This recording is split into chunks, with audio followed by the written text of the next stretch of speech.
सभी को नमस्कार। संस्कृत विद्या चैनल में आप सबका स्वागत है।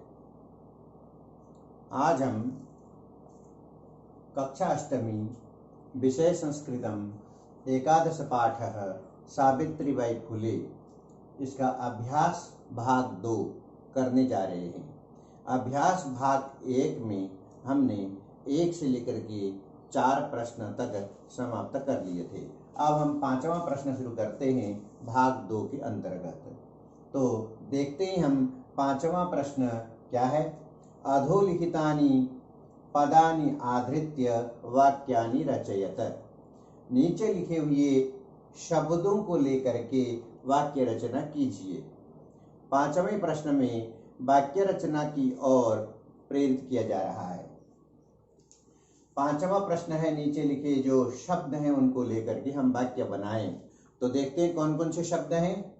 स्वकीयम, का में है स्वकीयम, और ख में सविनोदम, ग में सक्रिय, घ में प्रदेशस्य, अंग में मुखरम और च में सर्वथा। अब आप देखेंगे इन शब्दों के अर्थ के साथ हमें इनके वाक्य बनाने हैं। सबसे पहले देखेंगे हम स्वकीयम। स्वकीयम का अर्थ है अपना।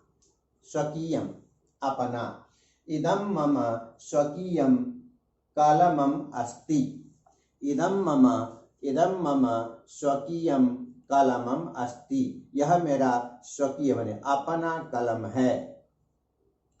इदं मम, और भी वाक्य इस तरह से बना सकते हैं। इदं मम स्वकीयं पुस्तकम् अस्ति। इदं मम स्वकीयं पुस्तकम् अस्ति। तद् वस्तु तव स्वकीयम् अस्ति। वह चीज आपकी अपनी है। तव स्वकीयम् अस्ति। अनेन प्रकारेण वाक्य रचना कर्तुं शक्यते। इस प्रकार से आप वाक्य रचना कर सकते हैं। वाक्य रचना यहाँ पर जो दिए हुए हैं उदाहरण के तौर पर हैं। वाक्य रचना आप अपने हिसाब से भी कर सकते हैं। इदं यम अंकनी मम स्वकीयम अस्ति। यम अंकनी अस्ति। यम मम स्वकीयम अस्ति। इदं गृहं मम स्वकीयम अस्ति।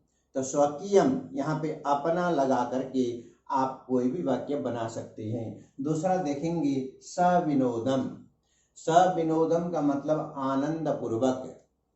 आनंद पूर्वक। देखिए, देवः सविनोदम निवसति। देव आनंद पूर्वक रहता है। सरिता आनंद पूर्वकम खादति। सरिता आनंद पूर्वक खाती है। रमेशः सविनोदम। रमेशः सविनोदम कार्यं करोति। रमेश सविनोदम आनंद पूर्वक कार्य करता है। दिनेशः सविनोदम व्यवहारं करोति। दिनेश आनंद पूर्वक अपना व्यवहार करता है। इस प्रकार से सविनोदम आनंद पूर्वक के वाक्य आप बना सकते हैं। तीसरा है सक्रिय। सक्रिय का मतलब सक्रिय ही होता है हिंदी में, इसको एक्टिव। किसी कार्य पे लगे रहना, किसी कार्य पे जुटे रहना, अपने काम को महत्व देना। सक्रिय। अपना काम जब तक पूरा नहीं होता है तब तक चैन से ना बैठना। सक्रिय एक्टिव रहना। क्या होता है? सक्रिय जनः उन्नतिं करोति। जो सक्रिय व्यक्ति है, एक्टिव व्यक्ति है, वह उन्नति करता है। सक्रिय जनः कार्यं शीघ्रं करोति। सक्रिय जन जो सक्रिय है, एक्टिव है, वह कार्य समय से पूरा करता है। सक्रियं जनम नमामि। सक्रिय व्यक्ति को मैं नमस्कार करता हूँ। सक्रिय जनः सदैव सफलः भवति। सक्रियः जनः सदैव सफलः भवति। सक्रिय व्यक्ति हमेशा सफल होता है। सक्रियः जनः सर्वत्र अग्रे गच्छति। सक्रियः जनः सर्वत्र अग्रे गच्छति। सक्रिय व्यक्ति जो एक्टिव व्यक्ति है सब जगह आगे रहता है या आगे चलता है। इस प्रकार से आप सक्रिय शब्द से वाक्य रचना कर सकते हैं। प्रदेशस्य, प्रदेशस्य का मतलब है प्रदेश का, प्रदेश का, किसी भी प्रदेश का। वाक्य देखेंगे, अहम दिल्ली प्रदेशस्य निवासी अस्मि, मैं दिल्ली प्रदेश का निवासी हूँ। अहम उत्तर प्रदेशस्य निवासी अस्मि, मैं उत्तर प्रदेश का निवासी हूँ। अहम राजस्थान प्रदेशस्य निवासी अस्मि। अनेन प्रकारेण त्वं कस्य प्रदेशस्य निवासी, तुम किस प्रदेश की निवासी हो। राधा उत्तर प्रदेश से निवासी अस्ति, राधा उत्तर प्रदेश की निवासी है। सरिता मध्य प्रदेश से निवासी अस्ति, सरिता मध्य प्रदेश की निवासी है। त्वं गुजरात प्रदेश से निवासी अस्सि, तुम गुजरात प्रदेश के निवासी हो। इस प्रकार से प्रदेशस्य शब्द से आप अन्य अन्य प्रकार के वाक्य बना सकते हैं। मुखरम, मुखरम का मतलब प्रबलता से, प्रबलता माने जोरदार तरीके से, जोर की आवाज के साथ। जोर की आवाज का मतलब चिल्ला करके नहीं, जोर की आवाज का मतलब समाज में आवाज को प्रभावी बना करके। सा मुखरम विरोधम करोति, मुखरम विरोधम करोति, वह मुखरित होकर के जोरदार तरीके से विरोध करती है। सा सावित्रीबाई मुखरम विरोधम करोति। त्वं मुखरम विरोधम न करोसि, अहम मुखरम विरोधम करोमि। अनेन प्रकारेण मुखरम अस्य अपि वाक्य रचना कर्तुं शक्यते। इसकी वाक्य रचना आप मुखरम, मुखरम माने जोरदार, प्रबलता पूर्वक, अहम मुखरम विरोधम करोमि। इस प्रकार से आप इसके वाक्य बना सकते हैं। सर्वथा पूर्ण रूप से, सर्वथा का मतलब पूर्ण रूप से। अहम सर्वथा सत्यम वदामि, त्वं सर्वथा सत्यम वदसि किम। स दिनेशः सर्वथा सत्यम न वदति, दिनेशः सर्वथा सत्यम न वदति। परंतु स केशवः सर्वथा सत्यम वदति, अतुलः सर्वथा सत्यम वदति, राजेशः सर्वथा सत्यम वदति। किसी का भी आप नाम लगा सकते हैं और सत्यम वदति कह सकते हैं। त्वम के साथ में आप वदसि लगा, त्वम सर्वथा सत्यम वदसि, अहम सर्वथा सत्यम वदामि। इस प्रकार से आप वाक्य रचना बना सकते हैं। ये वाक्य रचना मैंने आपके सामने प्रस्तुत किए हैं। इनमें वाक्यों को आप बदल सकते हैं, अपने हिसाब से आप कोई भी वाक्य बना सकते हैं, क्योंकि आप इसका जब अर्थ समझ लेंगे और इसका थोड़ा सा अभ्यास कर लेंगे तो आपको वाक्य रचना में कोई परेशानी नहीं होगी। तो यह 5वां प्रश्न यहाँ पे समाप्त हुआ।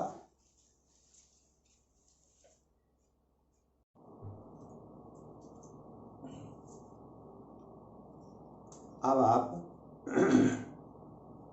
छठा प्रश्न सुनिए। अब आपके सामने ये छठा प्रश्न प्रस्तुत है। छठे प्रश्न के 2 भाग हैं, अ और आ। पहले अ में देखते हैं क्या है।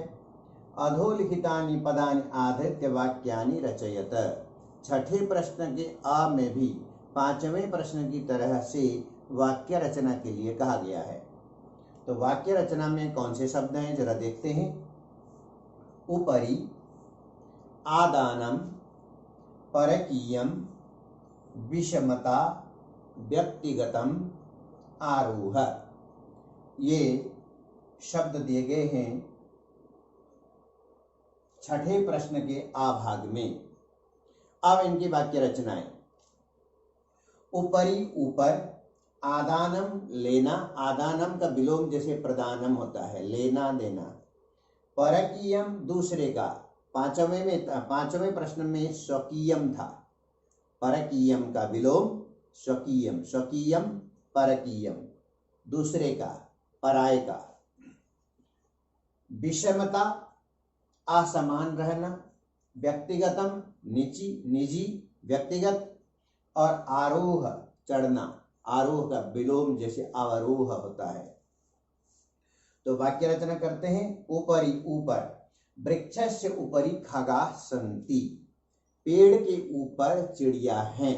वृक्षस्य ऊपरी खगाः सन्ति, वृक्ष के ऊपर, खगाः माने पक्षी। ये वाक्य प्रयोग है। आदानम यहाँ पे, परकीयम विषमता, व्यक्तिगतम और आरोह। वृक्षस्य उपरि खगाः सन्ति, पेड़ के ऊपर, खगाः माने पक्षी, पक्षी हैं। अब पक्षी शब्द को भी उपयोग कर सकते हैं। वृक्षस्य उपरि पक्षिणः सन्ति, बहुवचन में है क्योंकि सन्ति है, सन्ति बहुवचन में है, तो वाक्य हमें बहुवचन में बनाना होगा। वृक्षस्य उपरि खगाः सन्ति या वृक्षस्य उपरि पक्षिणः सन्ति। वृक्षस्य उपरि काकाः सन्ति, वृक्ष के ऊपर कौवे हैं। वृक्षस्य उपरि कपोताः सन्ति, अगर हम किसी खास चिड़िया को बताना चाहेंगे, वृक्षस्य उपरि कपोताः सन्ति, कबूतर हैं। वृक्षस्य उपरि वानराः सन्ति, वृक्ष के ऊपर बंदर हैं। वृक्षस्य उपरि पत्राणि सन्ति, पेड़ के ऊपर पत्ते हैं। वृक्षस्य उपरि मनुष्यः अस्ति, वृक्ष के ऊपर एक मनुष्य चढ़ा हुआ है। इस प्रकार से ऊपरी शब्द का उपयोग करके हम अन्य वाक्य बना सकते हैं। या वृक्ष को अगर हम छोड़ देंगे तो भवनस्य उपरि जनाः निवसन्ति, भवन के ऊपर, भवनस्य उपरि जनाः निवसन्ति। आसन्दिकाया उपरि मनुष्यः बालकः तिष्ठति, आसन्दिका कुर्सी, आसन्दिकाया उपरि बालकः तिष्ठति, आसन्दिका के ऊपर बालक बैठता है। इस प्रकार से। और उत्पीठिकाया उपरि पुस्तकम अस्ति, उत्पीठिका कहते हैं टेबल को, टेबल के ऊपर पुस्तक है। उत्पीठिकाया उपरि पुस्तकम अस्ति। ऊपरी शब्द का उपयोग करके बहुत सारे वाक्य आप बना सकते हैं। अब आदानम लेना। सागरः जलस्य आदानं करोति, सागर जल का आदान करता है, इन्हें जल को ग्रहण करता है, लेता है। तमाम नदियां कहाँ जाती हैं? सागर की ओर। तो फिर सागर आदान करता है, सब नदियों का जल ले लेता है। सागरः आदानं करोति। सागरः बाष्परूपेण प्रदानम अपि करोति। आदान का विलोम क्या है? प्रदान, प्रदानम। सागर बाष्प के रूप में प्रदानम अपि करोति। सागरः आदानं करोति। अहम अन्नस्य आदानं करोमि। अहम मैं अन्न का आदान, अन्न लेता हूं। अहम अन्नस्य आदानं करोमि। त्वं कस्य आदानं करोषि, तुम किसका आदान करते हो, यानी क्या लेते हो? स दिनेशः, दिनेशः भोजनस्य आदानं करोति, वह भोजन लेता है। अनेन प्रकारेण आदानं शब्देन अनेकानि वाक्यानि रचयितुं शक्यन्ते, बहुत सारे वाक्य आप बना सकते हैं। परकीयम, परकीयम का मतलब दूसरे का, पराये का। पांचवें प्रश्न में था स्वकीयम, उसका विलोम है परकीयम। स्वकीयम अपना, परकीयम दूसरे का। वाक्य देखते हैं। परकीयम धनम ग्रहणम ना कुरु, परकीयम दूसरे का धन ग्रहण ना करो, परकीयम वस्तु त्याज्यम दूसरे की चीज को त्याग दो, परकीयम जनम विश्वासम ना कुरु दूसरे जो परकीय दूसरे लोग हैं उनके ऊपर विश्वास ना करो, परकीयम जनम मित्रता ना कुरु परकीय व्यक्ति में कोई दूसरे व्यक्ति में मित्रता ना करो, अनेन प्रकारेण परकीयम दूसरे का, इसका आप वाक्य में विभिन्न वाक्य में प्रयोग कर सकते हैं। फिर आया शब्द घ में विषमता, विषमता का मतलब असमान, जहां पे समानता नहीं है, विषमता, सामाजिक विषमता दूरीकरणीय, सामाजिक जो विषमता है असमानता है, समाज में और जो असमानता है दूरीकरणीय उसे दूर करना चाहिए, सामाजिक विषमता न भवितव्या, सामाजिक विषमता नहीं होनी चाहिए, विषमता लेकर के वाक्य है, ठीक है। सामाजिक विषमता दूरीकरणीय, सामाजिक विषमता दूर करना है, और सामाजिक विषमता न भवितव्या, अस्माभि सामाजिक विषमता त्याज्य, हमें समाज की जो विषमता है असमानता है त्याग देना चाहिए। इस प्रकार से विषमता शब्द जो असमानता दिखा रहा है इस पर भी हम कई वाक्य बना सकते हैं। व्यक्तिगतम निजी, व्यक्तिगत सिर्फ अपना, इदम व्यक्तिगतम विषयम अस्ति, यह व्यक्तिगत विषय है, इदम व्यक्तिगतम विषयम अस्ति, यह व्यक्तिगत विषय है, व्यक्तिगत विषयेषु न वद, व्यक्तिगत विषय में ना बोलो, तव व्यक्तिगतम विषयम किम अस्ति, तुम्हारा व्यक्तिगत विषय क्या है, स तस्य व्यक्तिगतम कार्यम अस्ति, वह उसका व्यक्तिगत कार्य है, व्यक्तिगतम कार्यम स्वयं एव कुरु, व्यक्तिगत कार्य को खुद ही करो, व्यक्तिगतम कार्यम स्वयं एव कुरु, व्यक्तिगत कार्य को स्वयं ही करो, व्यक्तिगतम सूचना न दातव्या, व्यक्तिगत सूचना किसी को ना दो, अनेन प्रकारेण व्यक्तिगतम निजी अस्य उपर्यपि अनेकानि वाक्यानि रचयितुं शक्यन्ते, आप बहुत सारे वाक्य बना सकते हैं अपनी मर्जी से। फिर आया आरोह, आरोह का मतलब चढ़ना, ऊपर चढ़ना, ऊपर की ओर जाना आरोह, नीचे की ओर आना अवरोह, इसका विलोम है अवरोह, जैसे पेड़ के ऊपर चढ़ना आरोह और पेड़ से उतरना अवरोह। अब आरोह के ऊपर वाक्य बनाएंगे, मध्याह्ने सूर्यस्य आरोह भवति, मध्याह्न में दोपहरी में, दोपहरी में सूर्यस्य आरोह, सूर्य ऊपर चढ़ रहा होता है, यानी कि सूर्य प्रखर गर्मी दे रहा होता है, सूर्य पूरी ताप के साथ होता है, मध्याह्ने सूर्यस्य आरोह भवति, दोपहरी में सूर्य का आरोह होता है, सायंकाले सूर्यस्य अवरोह भवति, और सायंकाल में सूर्य का अवरोह होता है, यानी सूर्य ढलने लग जाता है, अवरोह नीचे आना। बानरः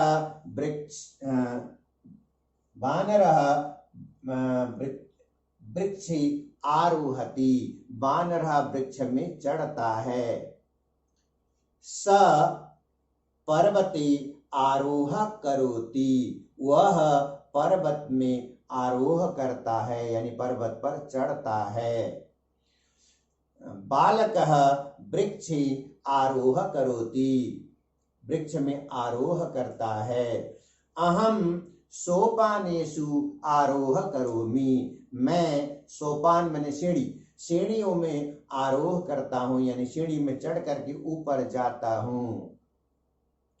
पुनश्च अवरोहणम करोमि, और फिर अवरोहणम उतर के आ जाता हूँ। इस प्रकार से आप लोग आरोह के ऊपर भी अनेक वाक्य बना सकते हैं। यहाँ पर एक एक वाक्य भले लिखे गए हैं, लेकिन ये केवल आपको समझाने के लिए है, और वाक्य आप अपने तरफ से कोई भी वाक्य बना सकते हैं। इसमें कोई नियम नहीं कि आपको यही वाक्य लिखने हैं, यही वाक्य बनाने हैं। आप अपनी मर्जी से कोई भी वाक्य बना सकते हैं। किसी भी शब्द के ऊपर वाक्य बनाने की आपको पूरी स्वतंत्रता है। इस प्रकार से ये प्रश्न संख्या 6 का जो अ भाग है, प्रश्न संख्या 6 में 2 भाग हैं, अ भाग जो वाक्य निर्माण था इस प्रकार से पूर्ण हुआ।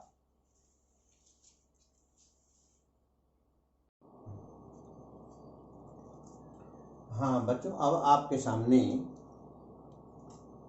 प्रश्न संख्या 6 का आ, प्रश्न संख्या 6 का अ हम कर चुके थे। अब प्रश्न संख्या 6 आ में क्या कहा गया है?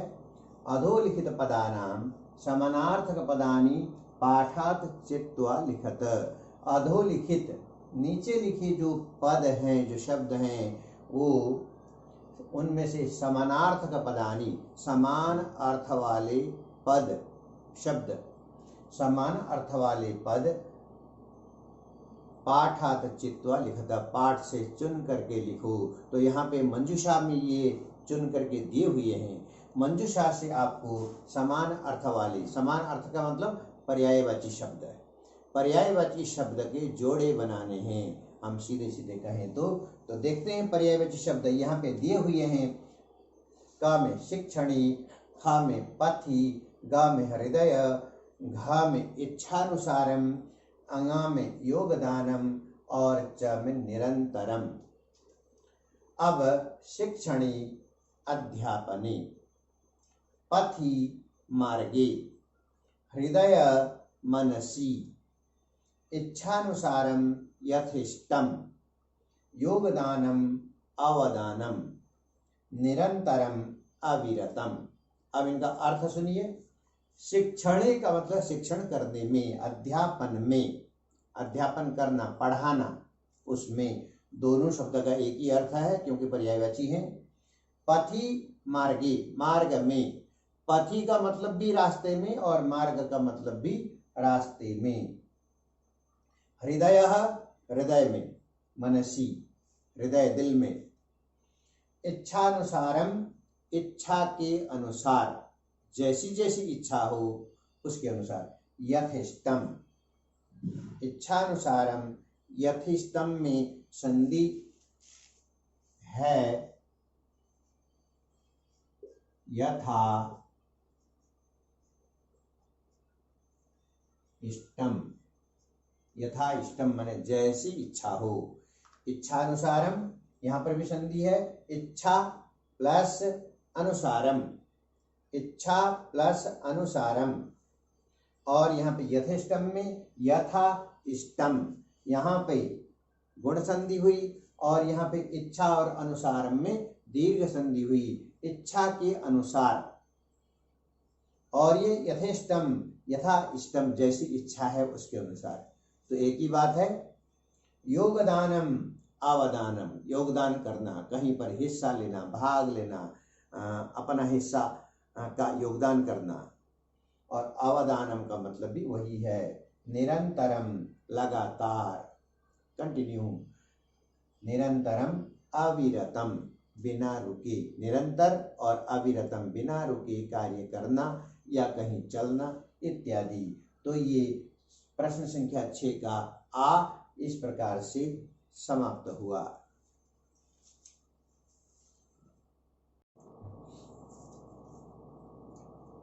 हाँ बच्चों, आपके सामने 7वां प्रश्न है। 7वें प्रश्न के भी 2 भाग हैं, अ और आ। तो 7वें प्रश्न का अ भाग यहाँ पे है। 7वें प्रश्न के अ भाग में प्रश्न देखिए। अधोलिखितानां पदानां लिंग विभक्ति वचनम च लिखत। नीचे लिखे जो पद हैं, शब्द हैं, उनकी लिंग, विभक्ति और वचन लिखिए। देखिए पद कौन से हैं। क में धूलिम, फिर ख में नामनी, ग में अपरः, घ में कन्यानाम और अंगा में सहभागिता और च में नापितई। ये पद दिए गए हैं और इन पदों के लिंग, विभक्ति, वचन बताना है। तो चलते हैं। धूलिम स्त्रीलिंग, द्वितीया एकवचनम। धूलिम शब्द है, स्त्रीलिंग है और द्वितीय विभक्ति है धूलिम और एकवचनम। नामनी या नपुंसकलिंग शब्द है, सप्तमी विभक्ति है और एकवचनम है नामनी। अपरः शब्द पुल्लिंग शब्द है, प्रथमा है और एकवचनम है। अपरः पुल्लिंग, प्रथमा, एकवचनम। फिर आया कन्यानाम। कन्यानाम शब्द स्त्रीलिंग है, कन्या शब्द स्त्रीलिंग, षष्ठी विभक्ति, बहुवचनम कन्यानाम, रामाणाम की तरफ से। सहभागिता, सहभागिता स्त्रीलिंग शब्द है, प्रथमा विभक्ति है, एकवचनम है।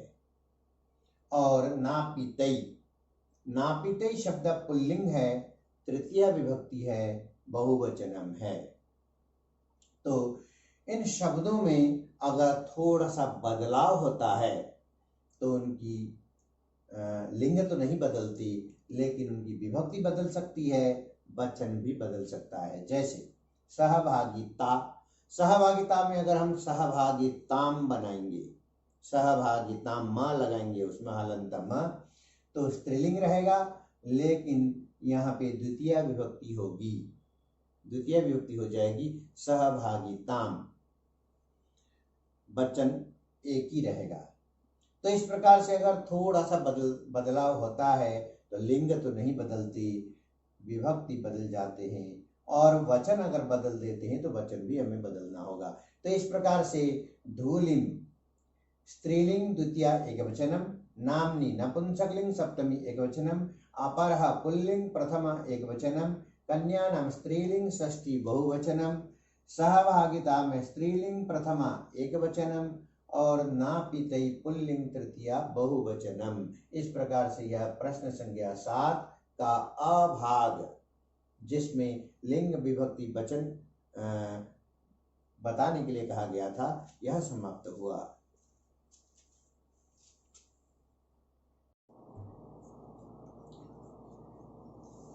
हाँ बच्चों, अब आपके सामने प्रश्न संख्या 7A, प्रश्न संख्या 7A हम कर चुके थे।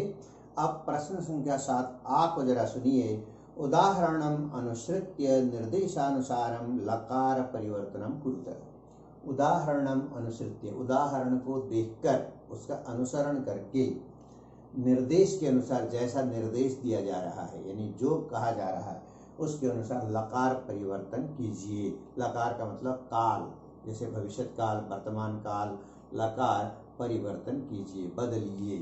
जरा देखिए उदाहरण क्या है। यथा सा शिक्षिका अस्ति, वह शिक्षिका है। लंग लकार यानी भूतकाल में बदलना है, तो अस्ति को हमें क्या करना है, सा शिक्षिका आसीत, वह शिक्षिका थी। सा शिक्षिका अस्ति, वह शिक्षिका है। लंग लकार में सा शिक्षिका आसीत, वह शिक्षिका थी। केवल हमें एक जगह बदलना है, बाकी पूरे वाक्य को वही लिखना है। लंग लकार, जो लकार कहा जा रहा है, केवल उस एक लकार की जगह हमें बदलना है, बाकी कहीं नहीं बदलना नहीं है।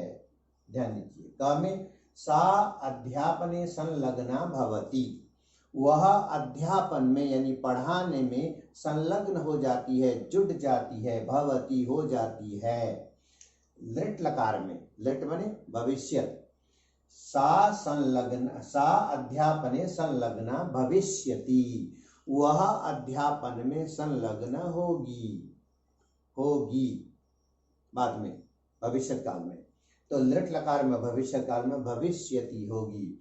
ख में स 13 वर्षकल्प अस्ति, वह लगभग 13 वर्षकल्प, 13 साल का लगभग का है। लंग लकार भूतकाल में बदलना है, तो स त्रयोदश वर्ष कल्प आसीत, वह लगभग 13 साल का था। इस प्रकार से हमें अस्ति की जगह आसीत, अस्ति वर्तमान में, आसीत भूतकाल में। गा में देखेंगे महिला तड़ागात जलम नयंती, महिला तालाब से जल लेती हैं। महिला तड़ागात, तड़ागात माने तालाब से जल ले जाती हैं बहुवचन में। तो यहाँ पे लोट लकार में बदलना है। तो नयंती को नयंतु, ले जाएं। महिलाएं तालाब से जल ले जाएं। महिला तड़ागात जलम नयंतु, महिलाएं तालाब से जल ले जाएं। अब घ में देखिए वयम प्रतिदिनम पाठम पठाम, हम प्रतिदिन पाठ पढ़ते हैं।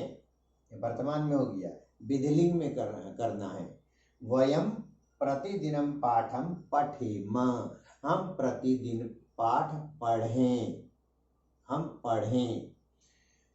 ये वयम प्रतिदिनम पाठम पठामः, हम सब प्रतिदिन पाठ पढ़ते हैं। वर्तमान में है, बहुवचन में है। और यहाँ पे क्या है, हम सब प्रतिदिन पाठ पढ़ें। वयम प्रतिदिनम पाठम पठेम, हम सब प्रतिदिन पाठ पढ़ें, यानी स्वयं के ऊपर, खुद के ऊपर जिम्मेदारी डाली गई है। हम पढ़ें, हम करें। अंगा में यूयम किम विद्यालयम गच्छथ, क्या तुम सब विद्यालय जा रहे हो। यूयम, यूयम माने तुम सब, क्या विद्यालय गच्छथ जाते हो। लृट लकार में गमिष्यथ, यूयम किम विद्यालयम गमिष्यथ, क्या तुम सब विद्यालय जाओगे। यहाँ पे जाते हो, और यूयम किम, क्या तुम सब विद्यालय जाते हो, और यूयम किम विद्यालयम गमिष्यथ, लृट लकार में भविष्यत काल में, क्या तुम सब विद्यालय जाओगे। अब आगे च में देखेंगे ते बालका विद्यालय गृहम गच्छन्ति, ये बालक विद्यालय से घर जाते हैं। वर्तमान काल है। ते बालका विद्यालय गृहम गच्छन्ति। अब यहाँ पे लंग लकार वही भूतकाल में बदलना है। ते बालका विद्यालय गृहम अगच्छन्, ये बालक विद्यालय से घर चले गए। गच्छन्ति जाते हैं, और चले गए, अगच्छन् चले गए। इस प्रकार से 7वां जो आ है यह समाप्त हुआ, और इसके साथ ही एकादश पाठ सावित्रीबाई फुले अभ्यास भाग 2 भी समाप्त हुआ। यानी कि सावित्रीबाई फुले पाठ का समस्त अभ्यास हम लोगों ने कर लिया है। अब इसमें योग्यता विस्तार है। योग्यता विस्तार को आप स्वयं पढ़ें और इसको समझने का प्रयास करें, अपनी योग्यता को और अधिक बढ़ाने का प्रयास करें। इन्हीं शब्दों के साथ आज यह पाठ समाप्त हुआ है। धन्यवाद।